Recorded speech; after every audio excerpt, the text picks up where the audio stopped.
안녕하세요. 이 시간에는 116회 전산회계 1급 이론부터 공부하겠습니다. 여기 첫 번째 문제는 일반 기업회계 기준에 따른 재무제표에 대한 설명으로 가장 옳지 않은 거, 그러니까 틀린 거를 골라내라 이 얘기죠. 재무상태표는 일정 시점에 기업의 실체가 보유하고 있는 경제적 자원인 자산과 경제적 의무인 부채, 그리고 자본에 대한 정보를 제공하는 보고서이다. 정확히 맞는 얘기예요. 여기서 제일 중요한 게 요겁니다. 재무상태표는 일정 시점이에요. 그러니까 이건 1월 1일에 재무상태표 또는 12월 말일에 재무상태표. 그래서 요거 두 개 서로 비교해서 요게 1월 1일보다 늘어나면 당기순이익이 되는 거죠. 그 다음에 두 번째는 손익계산서는 일정 시점. 요게 틀렸습니다. 손익계산서는 일정 기간이에요. 기간. 그러니까 1월 1일부터 12월 31일까지 요 기간의 수익과 그 다음에 수익에서 이제 비용을 빼면 수익과 비용을 비교해서 당기순이익이 나오는 것이고, 비용이 더 크면 당기 순손실이 나오겠죠. 자, 벌은 돈보다 쓴 돈이 적어야 이익이 나오죠. 그래서 요게 틀렸습니다. 그래서 옳지 않은 거 고르라는 거는 2번입니다. 기업 실제의 경영성과, 재무성과, 경영성과, 얼마나 경영을 잘했는지에 대한 정보를 제공하는 보고서이다. 주주들은 아무래도 경영성과에 관심을 많이 갖겠죠. 주가가 회사 이익이 올라가면, 늘어나면 주가가 올라가고, 이익이 적게 나거나 회사 실적이 안 좋으면 주가가 떨어지겠죠. 주식의 가격이. 투자자가 제일 관심 갖는 게 이거고요. 채권자는 재무상태표, 이 자산부채 자본에 관한 거, 왜냐하면 나중에 돈을 돌려받을 수 있는가, 거기에 관심을 갖겠죠. 그 다음에 재무제표 중에 재무상태표, 손익계산서, 그 다음에 현금흐름표, 자본변동표, 주석 이렇게 있는데, 현금흐름표는 일정 기간 동안 기업 실체에 대한 현금의 유입과 그 다음에 유출, 그러니까 플러스 된 거와 마이너스 된 거에 대한, 그러니까 현금이 들어오고 나간 거에 대한 정보를 제공하는 재무보고서. 정확히 맞는 얘기입니다. 자본변동표는 기업 실체에 대한 자본의 크기와 그 변동에 대한 정보를 제공하는 재무보고서이다. 그러니까 법정자본금과 자본이여금, 이익이여금 등의 그런 자본의 변동을 나타내는 보고서입니다. 주석은 이제 보충서로서 여기서 이제 이 재무상태표, 손익계산서, 현금흐름표, 자본변동표에서 더 추가 설명이 필요한 것들은 거기다가 주석에다가 해석을 달아서 이렇게 해서 5가지가 재무제표입니다. 1번의 답은 2번이 되겠죠. 두 번째는 다음 중 단기매매증권 취득 시 발생한 비용을 취득원가에 가산할 경우 재무제표에 미치는 영향으로 옳은 것 그랬어요. 자, 단기매매증권 취득할 때는, 분기할 때는 증권하고 수수료는 별도로 수수료 비용, 뭐 여기 대변에 보통예금이 나갔다, 이렇게 분계를 해야 되거든요. 이거는 이제 우리가 코드가 984번 코드, 영업의 비용이에요. 이거는 돈이 남아서 투자한 거니까 영업의 비용으로 이렇게 해야 되는데, 이제 우리가 공정가치로 평가하거든요. 매도가능증권, 단기매매증권. 근데 이거를 갖다가 취득원가에 가산했대요. 다른 거는 다 가산합니다. 다른 건 뭐 건물을 사든 토지를 사든 들어가는 뭐 재비용들, 상품을 사든 원재료를 사든 모든 들어간 비용은 다 취득원가에 가산하지만 오로지 단기매매증권만은 수수료 비용을 별도로 씁니다. 그리고 이제 매도가능증권이나 그 장기 투자 목적인 매도가능증권이나 만기보유증권 같은 경우도 들어가는 요 비용은 다 취득원가에 가산합니다. 요것만 별도로 처리해요. 근데 이거를 여기다 가산해 버렸어. 이거를 안 하고 여기다 이렇게 여기다 플러스를 해버리면 요 비용으로 처리할 거를 자산으로 처리했으니까 여기 비용으로 처리를 해서 손익계산서의 비용이 늘어서 순이익이 줄어야 되는데 비용이 없으니까 자산으로 했으니까 자산이 증가되고 그럼 자본이 증가되고 또 자산도 증가되고 부채하고는 상관이 없죠. 여기다 가산했으니까 자산의 과대계상 그 다음에 자본의 과대계상. 왜냐면 자산에서 부채 빼니까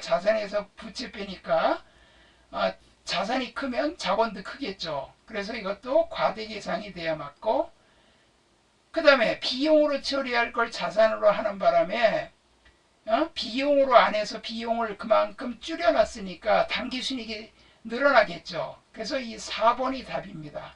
자, 이런 건 다 틀렸고요. 부채는 해당이 없죠. 여기 부채가 나오질 않으니까.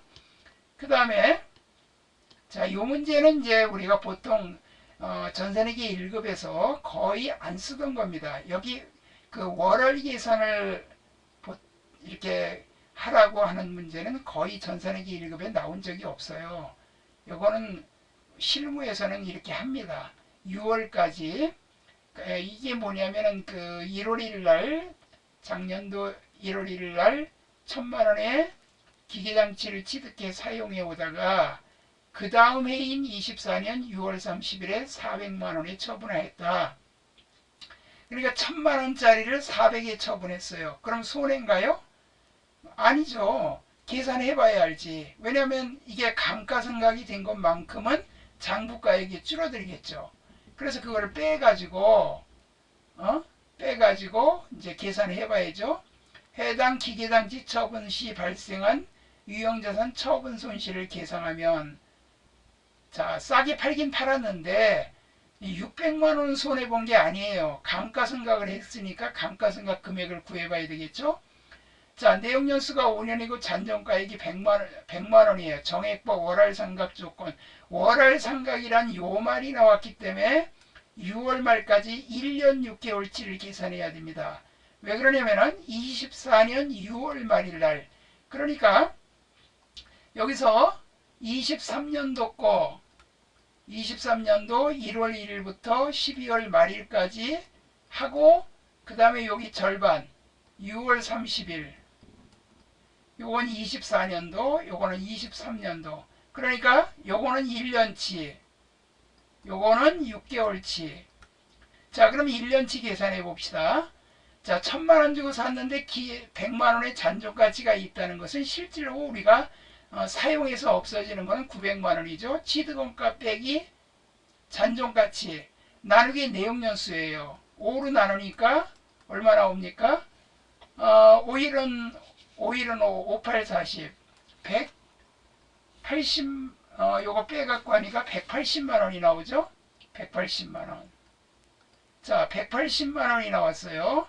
900만원 나누기 5. 왜? 900 어떻게 나왔어요? 1000만원에서 100만원 뺀 거. 취득원가 빼기 잔존가치 나누기 내역연수. 북한 말로는 빼는 거를 덜어내기 그래요. 1000만원 덜어내기 100만원 나누기 5년. 북한에서는 그렇게 쓰고 있어요, 지금. 자, 그래서 180만원이 요게 1년치예요. 그 다음에 이제 6개월치를 더 썼어요. 자, 지금까지 요 월할 계산한 거는 한 번도 시험에 거의 나오질 않았습니다. 다시 900만원 뭐 나누기 5년하고 곱하기 2분의 1, 즉 12분의 6 하니까 요건 90만원 나오죠. 그러니까 요거 합치니까 270이에요. 그러면 여기서 그 감가상각이 완료되는데 처분 손실이 얼마냐고 물어봤으니까 1000만원에서 270을 빼니까 1000만원에서 270을 빼니까 얼마가 나와요? 730 나오죠? 730이 요게 장부가액이에요. 현재 이 기계의 가치예요. 장부상 가치, 장부가액. 그러면 730인데 이걸 400을 받았으니까 330 손해봤네요. 그럼 330만원만큼 이게 처분 손실이에요. 그 정답은 2번이 되겠습니다. 이렇게 계산하는 거예요. 자, 그 다음에 그러니까 요 332번 요게 2번이 답이죠. 그 다음에 다음 자료를 바탕으로 12월 30일 현재 현금 및 현금성 자산과 단기금융상품, 여기서 현금 및 현금성 자산은 요거는 취득할 당시로부터 만기가 3개월 이내고, 요거는 3개월 초과부터 1년 이내인 그 당좌 자산을 말하는 건데, 자, 현금 시제액, 요거 현금성 자산 맞죠? 당좌예금도 현금성 자산 맞아요. 이 두 개. 자, 그러면 두 개, 요거 두 개 합치니까 70만원 나오는데, 정기예금 만기가 25년 12월 31일. 자, 이거는 1년을 어떻게 따지냐면요, 보고기간, 다시 말하면 결산일, 결산 때 기준으로 재무제표 작성해서 보고하죠. 그래서 보고기간이라고 합니다. 12월 말일을 보고기간으로부터 1년, 딱 1년이죠. 그러면 이건 단기금융상품이에요. 단기금융상품. 그래서 요 현금 및 현금성 자산은 요 두 개고, 선일자 수표는요, 이거는 받으러움이에요. 이거는 어음입니다. 어음. 수표는 수표인데 날짜를 미리 정한 거예요. 지금 돈을 은행에다 예금해놓고 수표 발행해야 되는데, 돈이 없으니까 야, 이건 내가 지금 은행에 돈이 없으니까 얼만큼 있다 찾아가라. 그래서 이거는 받으러움입니다.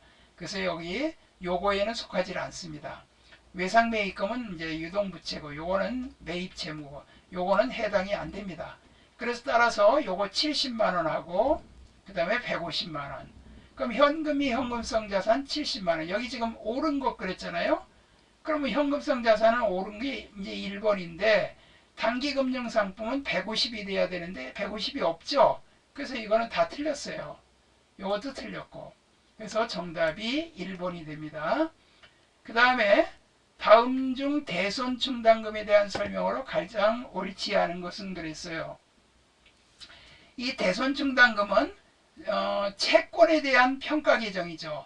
그러니까 우리가 재무상태표에서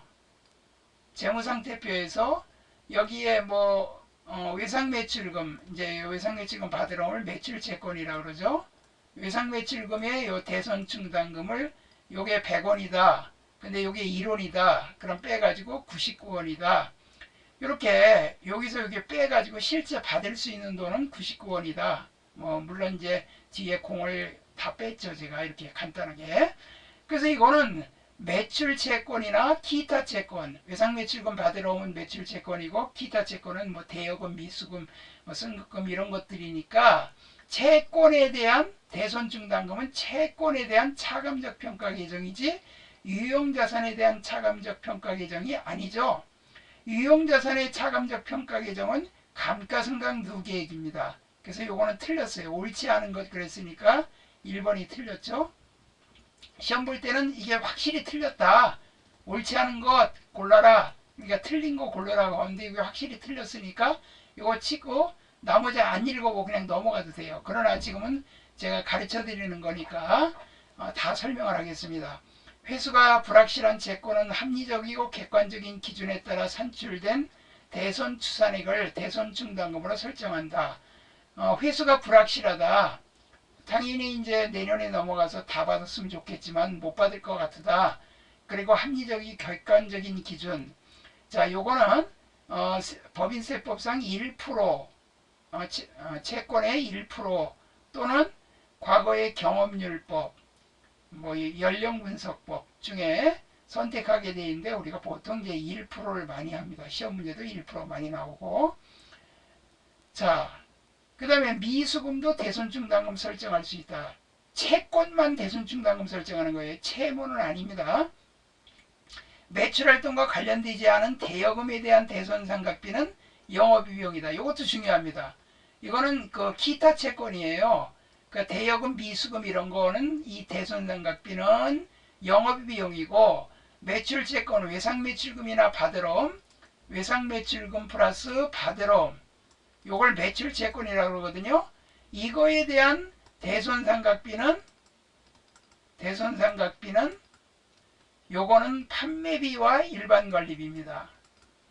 요 구분하셔야 돼요. 이건 영업이. 그래서 이 대손삼각비는 어떻게 분개하냐면 영업비용은 기타의 대손삼각비 이렇게 분개합니다. 그래서 요거는 기타의 대손삼각비 이렇게 요거는 분개를 그렇게 해줘야 돼요. 그 다음에 자본에 영향을 미치지 않는 항목은 무엇인가? 자, 요것도 상당히 좀 자본의 그 항목을 잘 외우고 이해를 해야 돼요. 자본에 영향을 미치지 않는 항목이 뭐냐? 당기순이익은 당연히 자본의 플러스가 되겠죠. 그 다음에 현금 배당은 돈이 나가는 거예요. 그 2월 이여금, 미처분 이여금에서 현금으로 배당하니까 자본이 줄어들겠죠. 여기서 말하는 자본은 자본금이 아니라 자본금, 자본이여금, 이익이여금, 자본조정, 기타 포괄손익 누계액을 다 포함한 겁니다. 현금 배당은 자본에 영향을 미치죠. 그 다음에 유상증자도 돈을 받으니까 자본금이 증가됩니다. 이건 자본금에 플러스 돼요. 유상은 돈을 받고 주식을 발행한 거예요.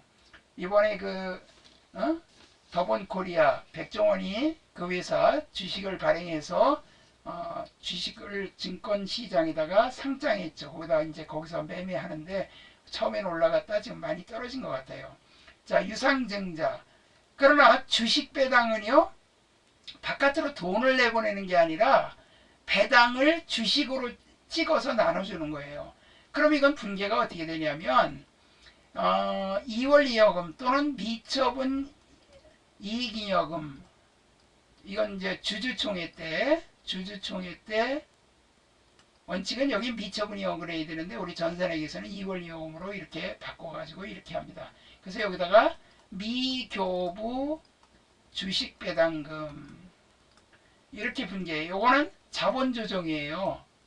자본조정의 플러스 항목입니다. 요거는. 그랬다가 이번 미교부 주식배당금을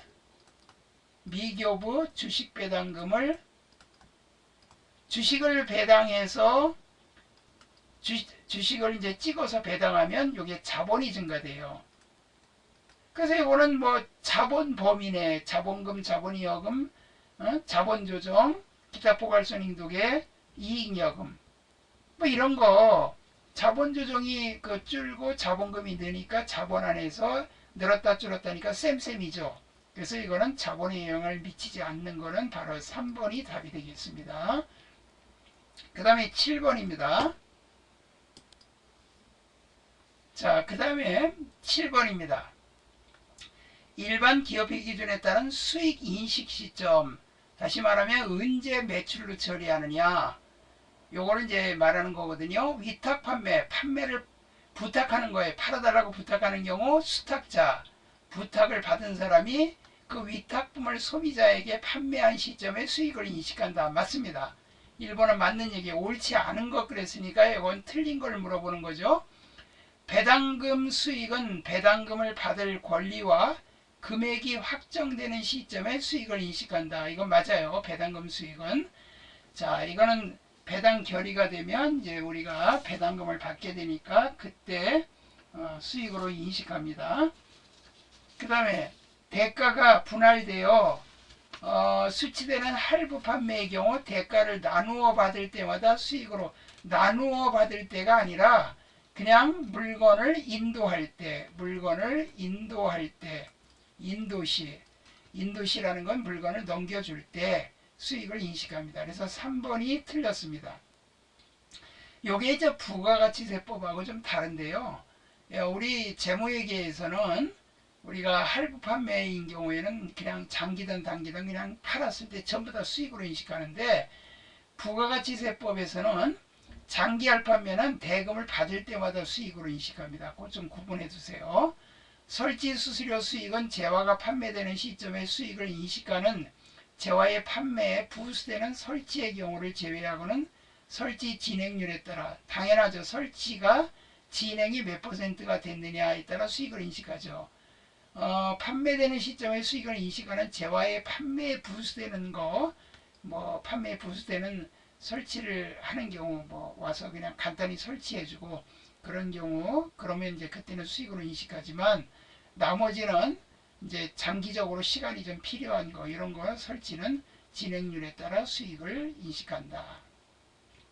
맞고요. 재고자산에 대한 설명으로 옳지 않은 것은, 재고자산은 상품이나 원재료, 제공품, 제품, 저장품 이런 것들인데, 이건 팔아야 돈이 되는 거죠. 아니면 팔거나 제품을 만들어서 팔거나 기업이 생산 과정에 사용하거나 판매를 목적으로 보유한 자산이다.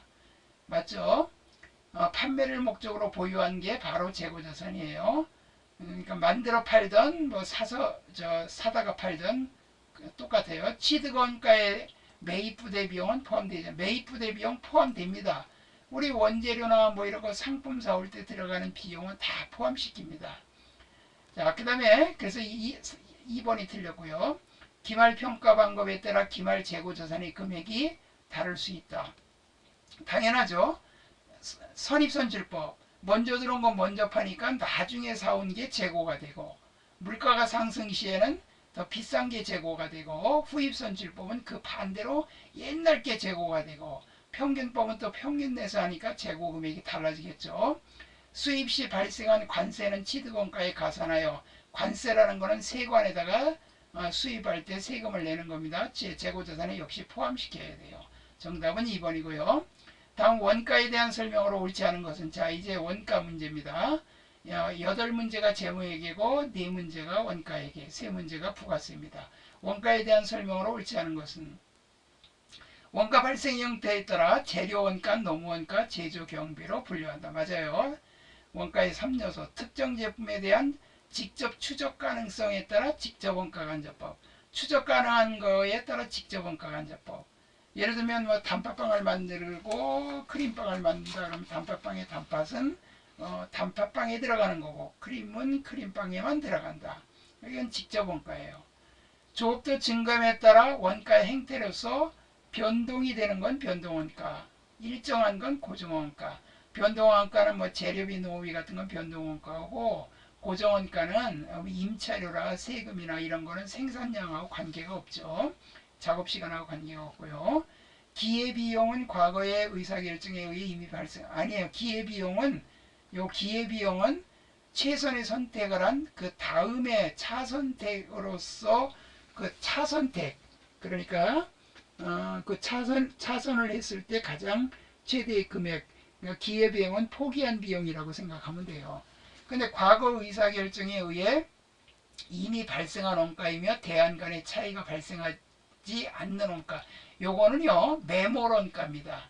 땅에 파묻혔다.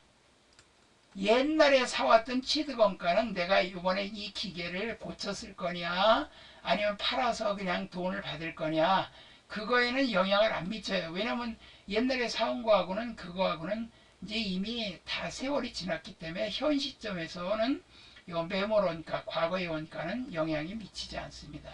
그래서 옳지 않은 거는 4번이 되겠죠. 그 다음에 부분별 원가 계산에서 보조금 원가를 제조 부분에 배부하는 방법 중 3가지가 있죠. 직접 배부법, 단계 배부법, 그 다음에 상호 배부법. 이 총 배부법은 없어요. 그럼 이 3가지 중에 가장 간단한 게 보조 부분에 배부하지 않고 제조 부분에만 배부하고, 가장 간단하지만 계산이 부정하고, 단계 배부는 배부 순서를 정해 갖고 배부하는 거예요. 금액이 그 배부되는 금액은 달라요. 상호 배부법은 보조 부분 상호 간의 용역수를 고려해서 배부하는데 2번 배부하는 거예요. 근데 여기 가장 계산이 정확하지만 요거는 계산이 복잡합니다. 근데 여기 보조 배부 순서에 따라 배분액이 달라지는 방법은 당연히 단계 배부법이죠. 3가지가 요 시험에 전산회계 1급에 많이 나옵니다. 그 다음에 다음 제조원가 명세서에서 제공되는 정보는 뭔가? 요거는 뭐 손익계산서요. 이자 비용도 손익계산서, 매출원가도 손익계산서, 당기총 제조원가가 제조원가 명세서에 들어가죠. 재료비, 농업비, 제조경비 합친 게 당기총 제조원가. 다음의 자료를 이용하여 평균법에 의한 가공원가 완성품 환산량을 구하시오. 가공원가는 진행에 따라 투입됩니다. 재료는 공정 초기에 모두 투입되는데 여기는 지금 투입되고, 가공원가는 전반에 걸쳐 균등하게 발생한다. 가공원가라는 것은 제품을 가공하는데, 만드는데 더할 가짜, 만들 공짜, 그러니까 이제 만드는 데 들어가는 이거는 진행률로 이 완성도로다가 환산한 거 곱한 거로 계산하고 재료비는 공정 초기에 제조 착수 시에 모두 투입되면 100%로 해야 돼요. 근데 평균법은 완성 수량 플러스 기말 제공품 환산량, 기말 제공품 환산량. 그래서 이걸 따가지고 완말, 제가 이거 완말, 그래서 완 플러스 말이다. 선입선출법은 기초를 빼주니까 완초말. 근데 여기 완말이니까 이 평균법, 자 여기 완성수량이 4만 개 주어졌어요. 그러면 4만 개 플러스 기말, 기말이 여기 있죠? 3만 개인데 가공비니까 환산해야 돼. 6, 3, 18. 그러니까 6, 3, 18 하니까 금액이 얼마가 돼요? 수량이 18,000개. 합치니까 58,000개. 정답은 4번이 되겠죠. 여러분들이 이거 완성고 환산량 구하는 거는요. 요 환산량 구하는 거는요. 완말, 평균법은 완말, 선입선출법은 완초말 이렇게 외우시면 그냥 30초면 다 풀 수 있어요. 자, 그 다음에 13번 부가가치세법상 납세 의무자에 대한 설명으로 틀린 거. 자, 사업의 영리목적 여부에 관계없이 사업상 독립적으로 재화 용역을 공급하는 사업자다. 영리든 비영리든 다 비영리 그 관공서 있잖아요. 비영리 관공서도요. 지자체 뭐 정부기관 다 부가세 다 내요. 왜냐하면 계속적으로 물건을 사다가 비싸게 팔면 거기 10% 부가세 받아갖고 세무서에 납부해야 돼요. 자, 그래서 이건 맞는 얘기고요. 영세율을 적용받는 사업자는 납세 의무자에 해당하지 않는 게 아니고 해당한다. 당연히 영세율 적용을 받으려면 부가세 신고도 하고 다 해야 우리가 적용을 받을 수 있죠. 영세율은 영해세율이라 수출할 때는 세금을 못 받지만 우리가 매입할 때 냈던 세금은 돌려받는 거죠. 관이과세자도 납세 의무자에 포함된다. 맞고요. 재화를 수입하는 자는 그 재화 수입에 대한 부가세를 납부할 의무가 있다. 당연히 맞고요. 2번이고요. 14번 부가가치세법상 사업장에 대한 설명으로 옳지 않은 것. 사업장은 사업자가 사업을 하기 위하여 전부 또는 일부를 하는 고정된 장소로 한다. 거래의 전부 또는 일부를 하는 당연히 맞는 얘기고요. 물건 팔고 그 다음에 사업을 이렇게 하고 하는 사업장이죠. 사업장을 설치하지 않고 사업자 등록도 하지 않은 경우에는 과세표준 세액을 결정하거나 결정할 당시에 사업자의 주소 또는 거소를 사업자 주소 그 사람 살고 있는 주소나 일시적으로 거소하는 거처하는 거기 거소 이거 맞는 얘기예요. 이게 안 내고 하더라도 부가세 이렇게 해서 요 주소로 부과를 해서 이건 자진 납부해야 돼요. 제조업의 경우 제품을 포장만 하거나 용기에 충전만 하는 장소도 사업장에 포함될 수 없어요. 이거는 하치장이라고 그러거든요. 뭐 이제 하치장 창고나 또 포장만 하거나 충전만 하는 데는 사업장이라고 볼 수가 없어요. 3번이 틀렸어요. 부동산의 권리만 대여하는 경우 사업에 관한 업무를 총괄하는 장소를 사업장으로 한다. 여기에서 그 부동산의 권리만 대여하는 것 중에 기타 소득으로 들어가는 것도 있어요. 지금 뭐 전세내기 1급 범위는 아니니까 공공용으로 대여할 때는 기타 소득으로 들어가요. 공공용이 아닐 경우에는 이제 사업소득으로 들어가는데 그건 뭐 소득세는 여러분들 회계 1급 범위에 안 들어가니까 그건 전산세무 2급에서 공부하실 거고 부가가치세법상 법인사업자가 전자생계에서를 발급하는 경우 전자생계에서 발급 명세를 언제까지 전송해야 하는가? 이건 무조건 다음 날이에요. 전자생계에서 발행하면 그 다음 날까지 반드시 전송해야 됩니다.